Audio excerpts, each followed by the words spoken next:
Allahu Akbar, Allahu Akbar, Allahu Akbar, Allahu Akbar, Allahu Akbar, Allahu Akbar, Allahu Akbar, Allahu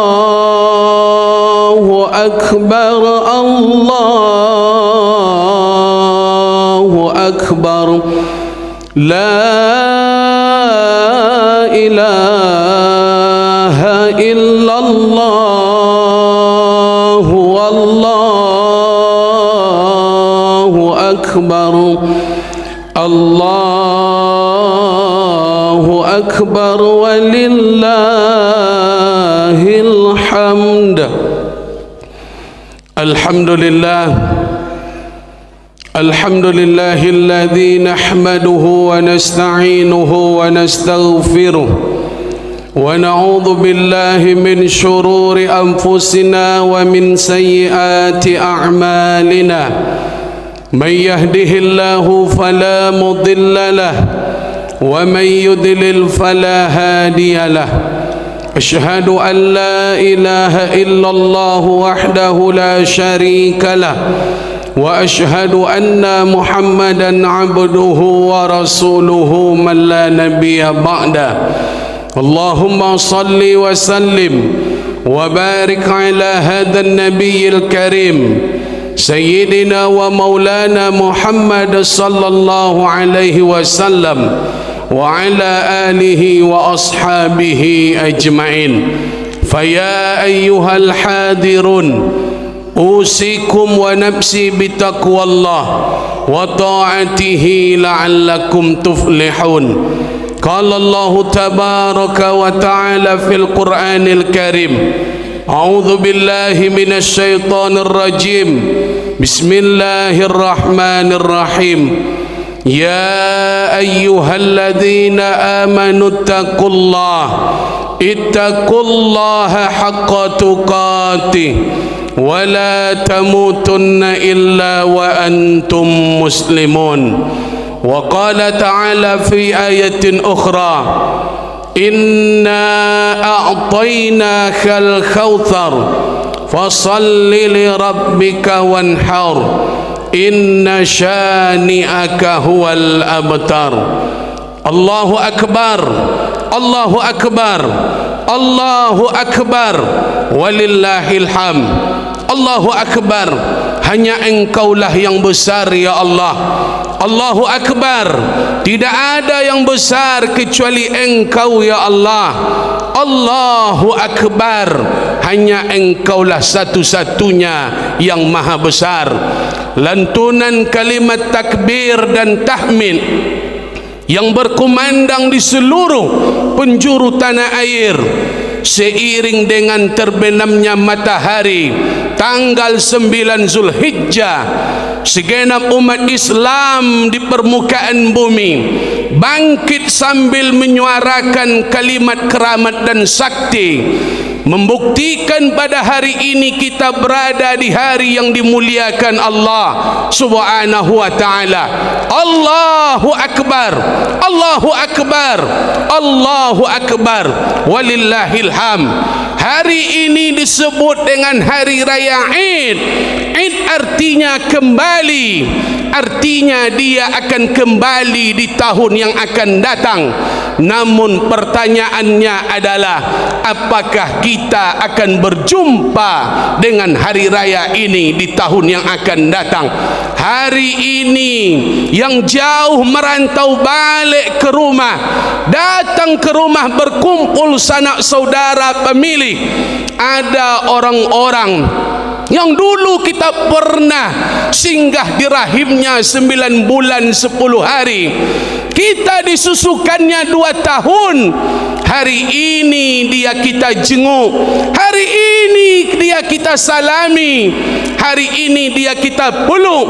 Jika dia hidup, kita datang berkumpul dengannya. Pagi dia pergi, bahkan dia jarang kembali ke rumah. Siang malam dia mencarikan biaya untuk kita. Hari ini kalau dia masih hidup, kita cium tangannya, kita peluk tubuhnya yang rapuh karena pergi selalu siang dan malam mencari bekal untuk kita. Tapi ada di antara kita yang mungkin hari ini mereka tak lagi ada bersama kita. Mereka hanya ada di pelupuk mata. Bayangan mereka hanya tinggal dalam kenangan. Canda tawa mereka hadir di saat-saat hari ini kita bahagia. Dalam keadaan sedih, gundah gulawa, apa yang dapat mengusir kesedihan itu? Maka bertakbir dan bertahmid hari yang mulia ini. Allahu Akbar, usih rasa kesedihan itu. Allahu Akbar, hilangkan rasa galau itu dengan memuji dan membesarkan Allah. Di hari yang amat sangat dimuliakan Allah, pada hari ini kita datang ke rumah Allah, kita buktikan bahwa kami datang mengagungkan syariat-Mu ya Allah. Hari ini kami agungkan syariat-Mu, bahwa kami mengatakan kami adalah hamba-hamba-Mu yang beriman dan bertakwa kepadamu. Allahu Akbar, Allahu Akbar, Allahu Akbar. Pada hari yang mulia ini kita akan mengambil pelajaran hikmah dari ibadah kurban yang kita lakukan setiap tahun. Pelajaran pertama dari kisah kurban adalah bahwa ada tipikal model yang Allah turunkan ke dunia, bahwa dulu Nabi Ibrahim alaihissalam adalah manusia yang diuji oleh Allah Subhanahu wa taala. Ibadah kurban hari raya Idul Adha ini kita diingatkan melalui khutbah Idul Adha ini bahwa hidup akan selalu diuji sebagaimana hamba Allah Nabi Ibrahim alaihissalam diuji oleh Allah Subhanahu wa taala. Diuji dengan keluarga, bapa yang penyembah berhala, bukan lagi penyembah, bahkan bapaknya Azar adalah pembuat patung berhala. Ketika Nabi Ibrahim berkata kepada bapaknya, wa idh qala Ibrahim li abihi Azar, ketika Ibrahim berkata kepada bapaknya Azar, atattakhizu asnaman aliha, kenapa engkau jadikan berhala sebagai Tuhan? Duhai bapa, kenapa engkau sembah berhala? Sembahlah Allah Subhanahu wa taala. Apa kata sang bapa kepada anak? La in lam tantahi, kalau engkau tidak berhenti mengajakku menyembah Tuhanmu, jika engkau tidak berhenti menceramahiku, la arjumannaka, maka aku pasti melempar engkau dengan batu. Wahjurni maliya, tinggalkan aku, pergilah sejauh-jauhnya, pergilah sejauh-jauhnya. Ini membuktikan bahwa ujian bapa ditanggung oleh Nabi Ibrahim alaihi salam. Meskipun demikian, Al-Quran mengingatkan kita, wa in jahadaka ala an tusrika bi ma laysa laka bihi ilmun, walaupun dia menyuruh kalian untuk mensyirikkanku dengan sesuatu yang tidak kalian ketahui, Allah katakan fala tuti'huma, jangan kalian ikuti keduanya. Tapi ayat ini dilanjutkan dengan kalimat wasahibuhuma fid dunya ma'rufa, namun kalian tetap berbuat baik kepada mereka semasa hidup di dunia. Walaupun orang tua tak mau diajak kepada kebaikan, kebenaran, Nabi Ibrahim tetap sabar dan tabah. Malahan dia mendoakan agar orang tuanya diampuni oleh Allah Subhanahu wa ta'ala. Lulus ujian orang tua, diuji dengan masyarakat. Ketika dakwah disampaikan, kepada rakyat masyarakat, maka mereka mengatakan, wahai Ibrahim, jangan kami yang engkau ajak. Dulu kami telah menyembah, dari dulu, dari zaman datuk nenek moyang kami menyembah berhala. Kenapa engkau ajak kami hari ini? Maka Nabi Ibrahim pun menghancurkan berhala-berhala mereka dan meninggalkan satu berhala yang paling besar. Lalu masyarakat kaumnya bertanya kepada Nabi Ibrahim, kalau mereka berkata kepada Ibrahim, a'anta fa'alta hadha alihatina, apakah engkau yang melakukan menghancurkan patung Tuhan-Tuhan kami ini?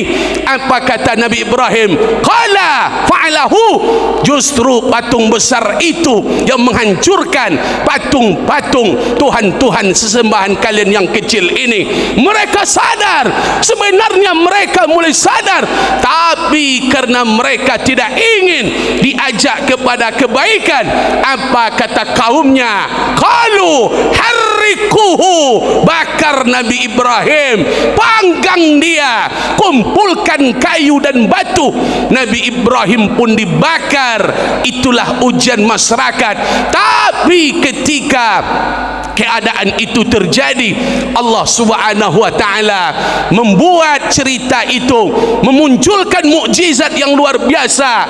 Kuni bardan wa salama, api yang semestinya membakar Nabi Ibrahim, justru Allah perintahkan api itu menjadi dingin dan menyelamatkan Nabi Ibrahim. Lulus ujian orang tua, lulus ujian masyarakat, diuji dengan pemimpin yang zalim, Namrud. Dia yang kuasa, dia yang ingin membuat masyarakatnya untuk tidak bertauhid kepada Allah. Ujian pun datang kepada Nabi Ibrahim. Tak henti diuji Nabi Ibrahim, diuji dengan pernikahan, bertahun-tahun menikah dengan Siti Sarah, tak mendapatkan keturunan, bahkan menikah dengan Siti Hajar. Doa itu dibaca sampai beliau berusia 86 tahun. Rabbi habli minas salihin, berikan aku anak yang saleh ya Allah. Doa itu baru terkabul ketika beliau berusia 86 tahun. Tapi rumah tangga Nabi Ibrahim dalam keadaan bahagia dan damai, diuji dengan pernikahan sukses, istri yang tabah, istri yang tegar, Siti Hajar, Siti Sarah. Kemudian ujian yang paling hebat adalah ketika anak sedang asik-asiknya dibawa bermain kian kemari, ujian itu pun datang.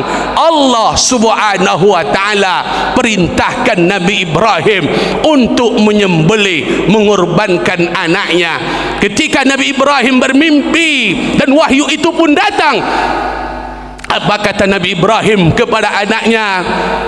Ini arafil manam, wahai anakku, di dalam mimpi aku melihat aku menyembelihmu wahai anakku. Lalu bagaimana pendapatmu dalam hal ini? Ayah yang soleh, anak pun soleh luar biasa.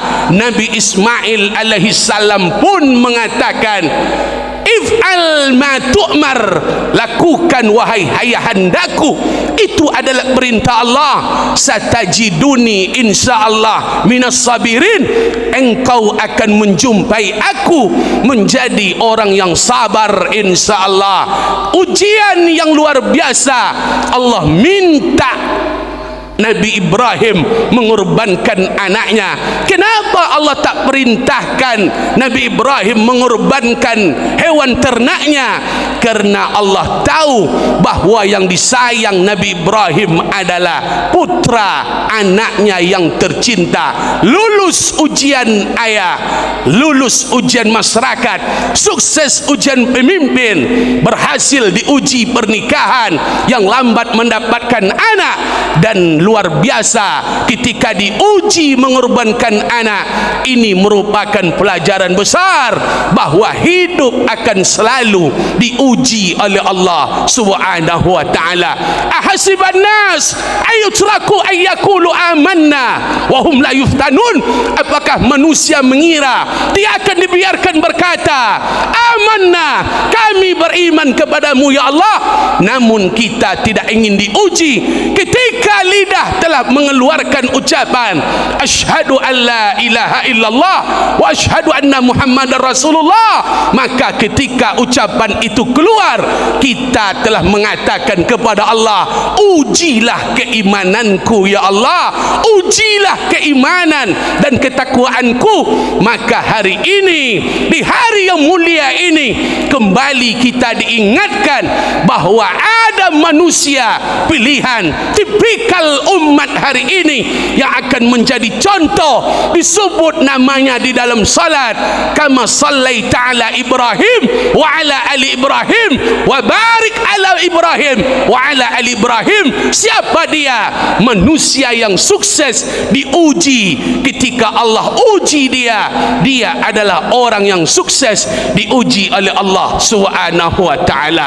Allahu akbar, Allahu akbar, Allahu akbar, walillahil hamd. Hadirin jemaah Idul Adha yang dimuliakan Allah Subhanahu wa taala. Yang kedua, hikmah dari ibadah kurban hari raya Idul Adha pada hari yang mulia ini adalah ketika kita diminta berkurban, kenapa harus binatang yang kita kurbankan? Seharusnya kita bisa berkurban harta yang lain.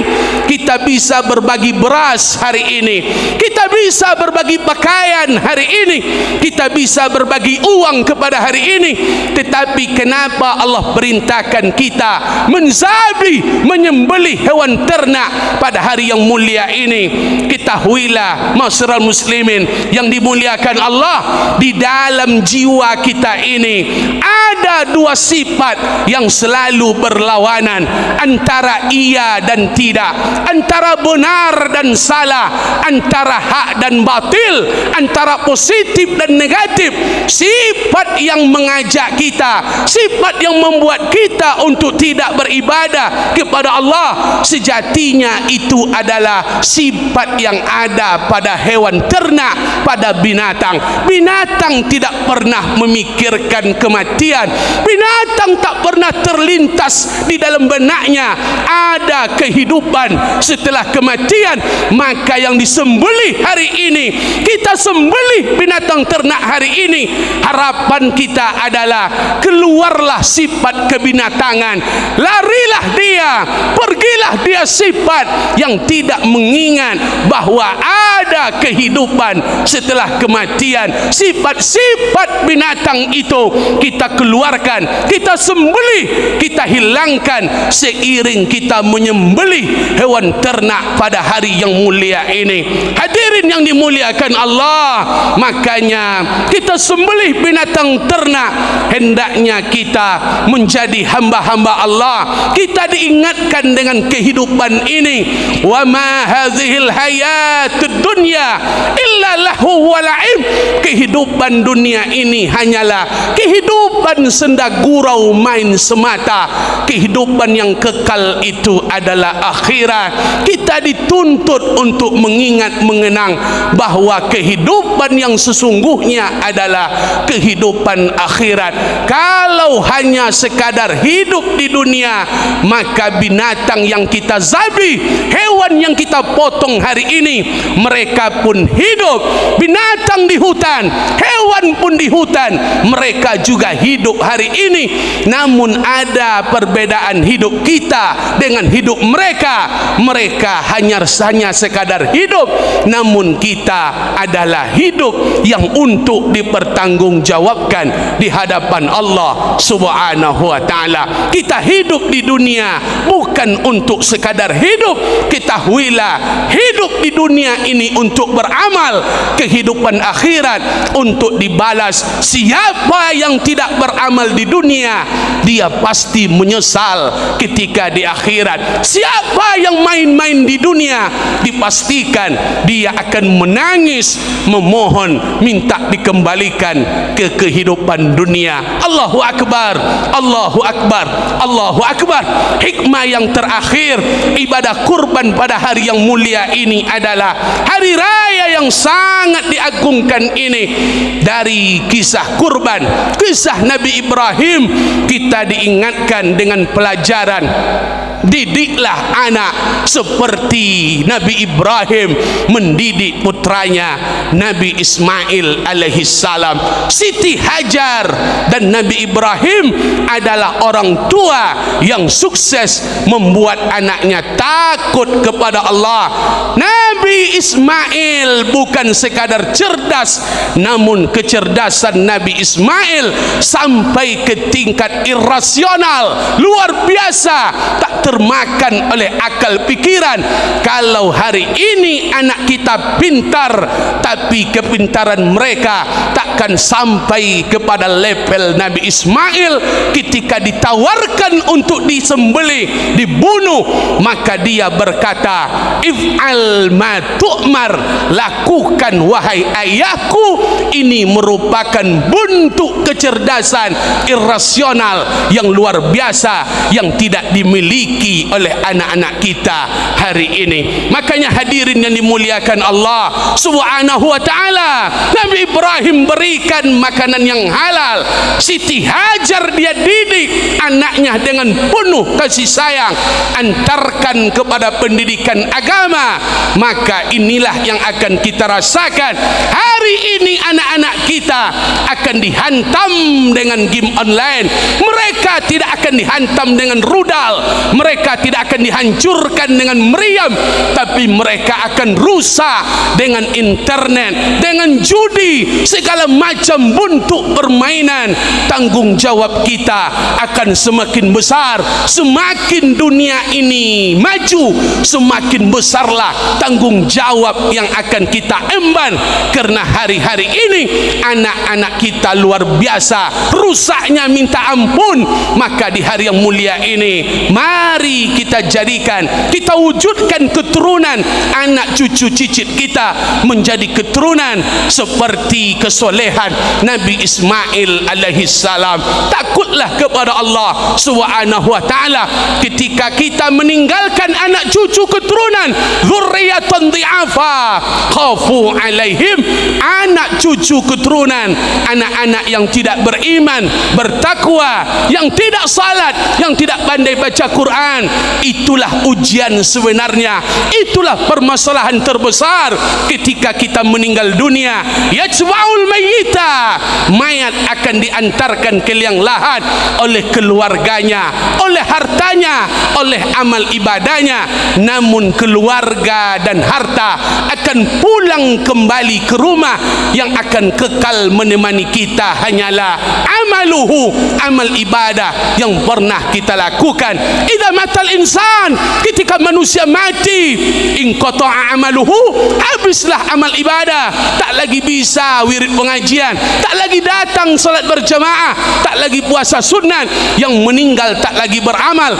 Namun ada amalan yang akan diterima oleh orang yang sudah meninggal. Salah satunya adalah waladin salihin, anak yang soleh, yad'u lahu, yang mendoakan orang tuanya yang telah meninggal dunia. Antarkan mereka ke pendidikan agama, karena itu salah satu bentuk membuat anak kita seperti Nabi Ismail alaihi salam, yang takut, yang takwa kepada Allah Subhanahu wa ta'ala. Allahu Akbar, Allahu Akbar, Allahu Akbar, walillahil hamd. Hadirin jemaah Idul Adha yang dimuliakan Allah Subhanahu wa ta'ala, pada akhirnya Mari kita layangkan pandangan jauh ke depan. Hari ini kita merasa bahwa ada ibadah yang mungkin tak lagi dilakukan, namun sesungguhnya ibadah itu akan tetap dilakukan oleh umat Islam ini. Tidakkah kita ingin wukuf di padang Arafah pada hari yang mulia? Tidakkah kita ingin menzabih binatang ternak di hari yang mulia ini? Maka berapalah lamanya hidup kita di dunia, berapalah mewahnya kita di dunia, paling-paling sebatas umur. Kaya kita di dunia paling sebatas umur, miskin pun kita di dunia paling sebatas umur. Tapi kalau kaya dan miskin di akhirat, itu adalah kaya miskin untuk selama-lamanya. Susah di dunia paling itu sebatas umur, tapi kalau sempat kita susah di akhirat, itu adalah kesusahan yang amat sangat lama. Makanya hadirin yang dimuliakan Allah, apa yang kita buat hari ini, apa yang kita bangun hari ini, rumah yang megah takkan bisa kita bawa ke alam kubur. AC yang dingin di rumah kita hari ini takkan mampu mendinginkan azab kubur. Lampu yang terang benderang di rumah kita takkan bisa menerangi kuburan yang amat gelap gulita. Lalu apa yang akan menolong kita? Harta yang kita infak sedekahkan di jalan Allah Subhanahu wa taala. Jika hari ini kita tak berkurban, mintalah umur panjang, badan sehat. Mari kita berkurban di tahun yang akan datang. Yang berkurban hari ini, insyaallah, fa innaha ta'ti yaumal qiyamah, hewan kurban itu akan datang pada hari kiamat, bikuruniha, dengan tanduk-tanduknya, wa as'ariha, dengan bulu-bulunya, wa azlafiha, dengan kuku-kukunya, safi'an li ashabiha, dia akan menjadi penolong, syafaat bagi kita yang berkorban. Harta yang banyak takkan mampu mendinginkan azab api neraka, panasnya api neraka. Maka yang dimakan hari ini jadi kotoran, yang dipakai hari ini akan menjadi lapuk. Harta yang akan menolong kita, yang kita infak sedekahkan di jalan Allah Subhanahu wa taala. Insyaallah di hari yang mulia ini, hikmah ibadah kurban yang setiap tahun kita selenggarakan, mari kita petik hikmahnya. Yang pertama, kita pasti akan diuji oleh Allah. Orang beriman kalau diuji, maka dari lidah mereka keluar ucapan inna lillahi wa inna ilaihi rajiun. Orang beriman dituntut untuk menghilangkan sifat-sifat hewan bahimah yang ada pada diri kita. Binatang tak pernah memikirkan akhirat, binatang tak pernah memikirkan ada kehidupan setelah kematian. Maka kita dituntut untuk beramal soleh, karena kehidupan ini hanyalah senda gurau. Kehidupan yang hakiki adalah kehidupan akhirat. Yang terakhir, pesan kurban hari ini adalah didiklah anak kita, antarkan mereka kepada pondok pesantren. Selangkah kaki masuk ke dalam surga, haji bolak-balik ke Makkah, jilbab luar biasa dalamnya, pandai baca Quran orang tua. Tapi ketika anak kalian biarkan tak beriman, tak bertakwa kepada Allah, selangkah kaki pun masuk ke dalam neraka. Takutlah kita kepada Allah, takutlah meninggalkan anak cucu keturunan yang lemah. Pada hakikatnya kita ingin selamat di dunia sampai di akhirat. Barakallahu li wa lakum fil Qur'anil azim, wa nafa'ani wa iyyakum bima fihi minal ayati wa dzikril hakim. Taqabbala minni wa minkum tilawatahu innahu huwal ghafurur rahim.